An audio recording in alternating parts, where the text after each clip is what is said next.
The boy did not speak when they brought him in, not one word. He sat in the small chair across from Linda, looking at his hands. 7 years old, thin, his eyes seemed older than his face, holding a silent story. Please just talk to me. The caseworker said his name was Daniel, found wandering alone near a bus station 3 months ago. No ID, no adult with him. Nobody came to claim him. The doctor said he had not spoken a single word since they found him. Trauma, they said. Linda looked at the boy for a long time. He looked up at her just for 1 second. Then back down at his hands, a silent exchange. She said, "We can go now, Daniel." He stood up, picking up his small bag. He walked with her to the car without hesitation. No hesitation, no fear. He just followed her. Like something in him already knew something she did not yet. Daniel did not speak at home either. But he found ways to talk. He nodded yes, shook his head no. When words were not enough, he drew pictures. Linda bought him notebooks. He filled them fast with houses and trees. A woman he drew over and over again. Long dark hair, sad eyes. A small mark on the left side of her chin. Linda showed the drawings to his therapist. Someone important from his past, the therapist said. Someone he misses? Linda looked at the drawing again.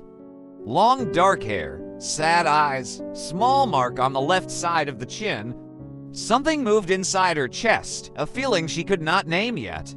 She put the drawing down and went back to her day.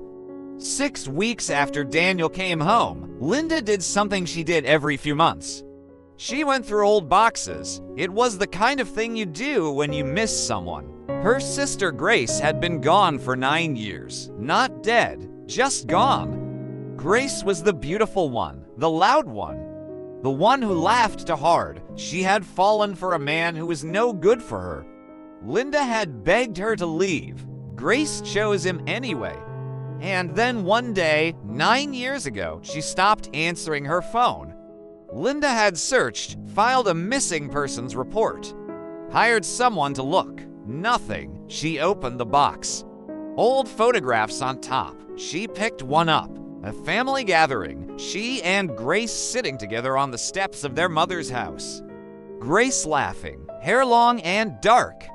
Eyes still bright before everything went wrong. Linda looked at the photograph. Then she went completely still. She stood up slowly, walked to the kitchen table where Daniel's notebook was sitting, opened it to the drawing. Long dark hair, sad eyes, small mark on the left side of the chin. She looked at the photograph. Grace had a scar on the left side of her chin. A bicycle accident when she was 9 years old. Linda sat down. Her hands were shaking. She told herself it was a coincidence, that she was seeing things because she missed her sister, that when you love someone who is gone, your mind finds them everywhere. She told herself all of that very firmly. She did not believe a single word of it. How do you ask a mute 7-year-old if the woman he keeps drawing is someone you both lost? Linda spent 3 days trying to figure that out. On the 4th day, she sat down with Daniel at the kitchen table. She placed Grace's photograph face down between them. She said, "Daniel, I am going to show you something. I need you to look carefully. Can you do that for me?" He nodded once. She turned the photograph over. Daniel looked at it. 3 seconds of silence. Then his lips started to shake. His eyes filled with tears. He reached out slowly and touched Grace's face, so gently, like touching something he had been terrified of forgetting. Linda whispered, "Do you know her?" Daniel looked up at Linda, and then, for the first time, he opened his mouth. His voice was rough, barely there, like a door opening that had been shut for a very long time. But the word was clear, "Mama." Linda called the detective that night, told him everything, sent Daniel's information. 11 words to the caseworker. "I think this boy is my sister's son." Then she sat at the kitchen table. Grace's photograph, Daniel's drawings. spread out in front of her like pieces of a puzzle she had been trying to solve for 9 years. The DNA test took 11 days. 11 days of making his breakfast, reading to him at night while he listened with those serious, quiet eyes. 11 days of sitting across from him at dinner and seeing her sister's nose, her sister's hands, the way he tilted his head when he was thinking. Exactly the way Grace used to do, 11 days of already knowing. On day 11, she sat in her car in the hospital parking lot.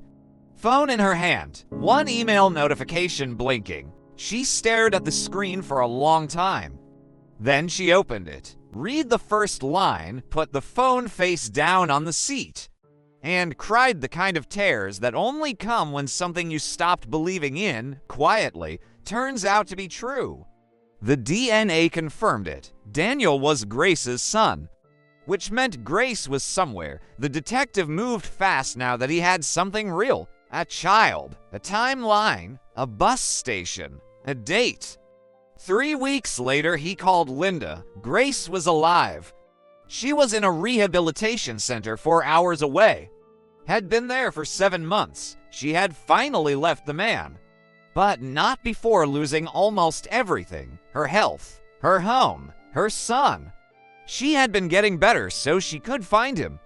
She did not know he had already been found. She did not know he had been sleeping for hours away in a bedroom down the hall from the sister who never stopped looking for her. Linda drove the 4 hours alone, walked into the facility. Grace was sitting in a chair by the window when Linda came through the door. She looked up, and when she saw her sister standing there, she made a sound. A sound that Linda said she will never forget for the rest of her life. Not a word, just a sound. The sound of someone who has been lost for 9 years and just found their way home. Daniel speaks now. Not always, not to everyone. But to Linda he talks freely, full sentences. Questions that start with why and what if and can we. Grace is out of the facility. She lives close by. Not in the same house yet, but close.